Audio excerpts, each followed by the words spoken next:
Hello guys, welcome back to my channel magical maths. बेटा आज हम क्लास 8 क्लास की वर्कशीट करेंगे जो हमारी 8 जनवरी को आई हुई थी। ठीक है, जो मिशन मैथमेटिक्स में हमारे काम आती है। तो क्या दे रखा है, फैक्टर्स के ऊपर। अपना फैक्टर्स वाला चैप्टर है ना, 12 चैप्टर, उसके ऊपर वर्कशीट आई थी। आज हमें वो सोल्व करनी है। तो देखो पहले क्या दिया हुआ है। अरुण है, जो ये जो लड़की है वो अरुण को बोल रही है, क्या बोल रही है, आई हैव 6 मार्बल। क्या बोल रही है कि मेरे पास 6 मार्बल है। I want to arrange them in a row such a way that each row has the same number of marbles, can you help me. कि मेरे पास 6 मार्बल है और मुझे उन्हें एक रो में इस तरह से अरेंज करना है कि सेम नंबर ऑफ मार्बल्स एक ही रो में आए। तो क्या तू मेरा हेल्प करेगा। तो फिर ये लड़का क्या बोल रहा है, श्योर सोनी, कि हाँ सोनी मैं आपकी हेल्प करूँगा। The marbles can be arrange in the following वे, इस तरह से अरेंज किया जा सकता है। तो ये पहले क्या दिखाता है, एक सीधी लाइन में दिखाता 6 के 6 आ सकते हैं। तो क्या बोल रहा है, 1 मार्बल इन ईच रो, प्रत्येक मार्बल एक रो के अंदर एक क्या होना चाहिए, मार्बल। ठीक है, तो यहाँ पे क्या है, नंबर ऑफ रोज कितनी होगी, 1 2 3 4 5 6। तो रोज कितनी होगी, 6। तो टोटल नंबर ऑफ मार्बल्स कितने हैं, 1 एक रो के अंदर है, रो कितनी है, 6। तो 1 × 6। ऐसे ही फिर ये क्या कर रहा है, ये जो दो लाइन होगी इनको बोलते हैं कॉलम। तो 2 मार्बल इन ईच रो, यानी कि 2 मार्बल क्या होना चाहिए, प्रत्येक रो के अंदर है। तो नंबर ऑफ रो कितनी होगी, 1 2 3। रो कितनी होगी, 3, लेकिन कॉलम कितने हैं, 2। तो क्या बोला, टोटल नंबर ऑफ मार्बल्स कैसे होंगे, 2 × 3, यानी कि कितनी लाइन है, कॉलम कितने हैं 2 और रो कितने हैं 3। तो दोनों की मल्टीप्लाई करके हम टोटल निकाल सकते हैं। ठीक है, समझ आ गया। अब ऐसे ही देखिए और किस वे से कर सकते हैं हम इसको अरेंज। देखो दिखाई दे रहा होगा सबको, नीचे वाले में देखो क्या है, 3 मार्बल इन ईच रो, यानी कि ये क्या होती हैं, खड़े वाले कॉलम्स, और ऐसे जो होती हैं वो होती हैं रो।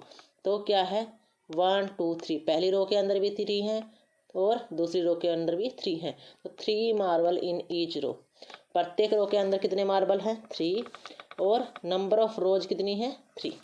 तो टोटल नंबर ऑफ मार्बल्स कितने हो गए, 3 × 2। समझ आया। फिर ऐसे ही बोल रहा है कि 6 मार्बल इन रो, एक ही रो के अंदर हम 6 के 6, यानी कि हम ऐसी वाली सीधी लाइन के अंदर हम 6 के 6 लिख सकते हैं। तो ये क्या है, इसने फैक्टर दिखाया कि हम फैक्टर्स कैसे करते हैं, 1 × 6, 2 × 3, 3 × 2, 6 × 1।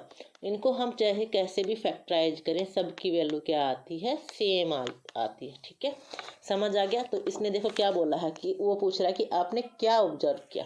तो यह क्या बोली, I observe that 6 can be written as a product of 2 number different ways. कि 6 को हम क्या कर सकते हैं, लिख सकते हैं डिफरेंट वेज से, किसके अंदर, 2 नंबर्स की प्रोडक्ट के अंदर। जैसे 1 × 6, 2 × 3, 3 × 2, ऐसे इसने बताया। ठीक है, तो इसका मतलब ये इसके क्या हैं, फैक्टर्स हैं। ये क्या हैं, जैसे 1 आ गया, 2 आ गया, 3 आ गया, 6 आ गया, ये सारे इसके क्या हैं, फैक्टर्स हैं। ठीक है, समझ आया। तो इनको हम क्या बोलते हैं, फैक्टर ऑफ 6। ठीक है, तो आपको घर से क्या करना है, राइट ऑल फैक्टर्स ऑफ 36। आपको 36 के सारे फैक्टर लिख के लाने। ठीक है, अब हिंदी में समझाती हूँ। अब हिंदी मीडियम वाले बच्चे देखिए क्या दे रखा है। वैसे यहाँ पे भी एक लड़की है और ये लड़का आपस में बात कर रहे हैं। वो बोल रही है, अरुण मेरे पास 6 कंचे हैं, मैं इन्हें पंक्तियों में इस प्रकार व्यवस्थित करना चाहती हूँ कि पंक्ति में कंचों की संख्या समान हो, क्या तुम मेरी सहायता कर सकते हो।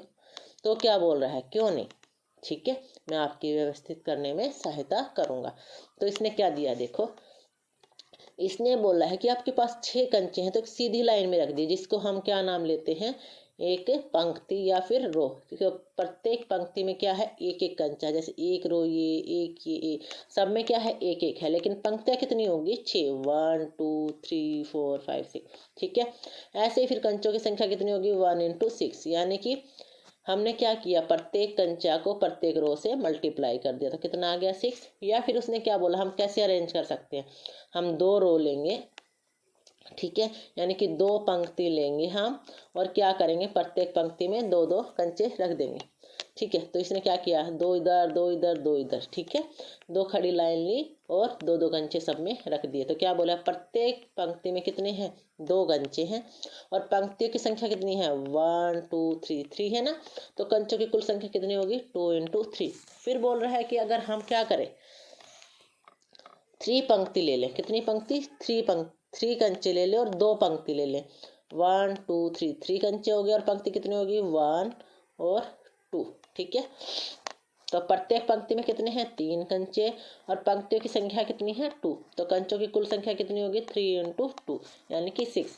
ऐसे ही फिर इसने क्या बोला है कि सिर्फ हम एक ही पंक्ति लें और उसमें 6 के 6 कंचे रख दें। कितने कंचे रख दें, 6 के 6। तो क्या बोल रहा है, पंक्ति में कितने कंचे हैं, 6 और पंक्तियों की कुल संख्या कितनी है, 1। जब कंचों की कुल संख्या निकालेंगे तो क्या करेंगे, पंक्तियों की संख्या से कंचों की संख्या को गुना कर देंगे। तो 6 × 1 कितना आ गया, 6। समझ आया। तो अब ये बोल रहा है कि इन सब से आपने क्या सीखा। तो ये क्या बोल रही है कि पूछ रहा है आपको समझ आया है ये सब कुछ क्या चल रहा था।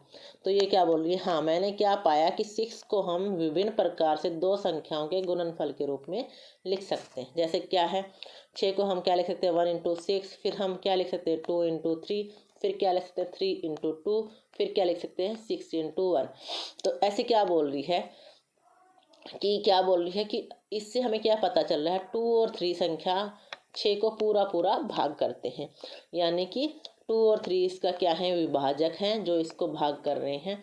तो इसके गुणनफल क्या हो सकते हैं, 1 × 6 के अन्य भी इसके विभाजक भी हैं। तो टोटल फैक्टर कौन हो गया इसका, 1 2 3 6। ये सब इसके क्या हो गए, विभाजक है तो क्या है, इसके गुणनखंड है। तो इसने हमें मेथड सिखाया है हम गुणनखंड कैसे निकालते हैं। तो इसी संख्या का गुणनखंड उसका एक पूरा विभाजक होता है। तो आगे क्या बोल रहा है, हमें क्या करना है, जैसे इसने 6 के फैक्टर किए थे ना अलग अलग करके, वैसे ही हमें क्या करना है, 36 के गुणनखंड करने हैं। सभी बच्चे अपनी कॉपी में इसको नोट करेंगे और इसको सोल्व करके लेके आएंगे। ठीक है, thank you for watching my video. Like and subscribe my channel. Bye bye बेटा।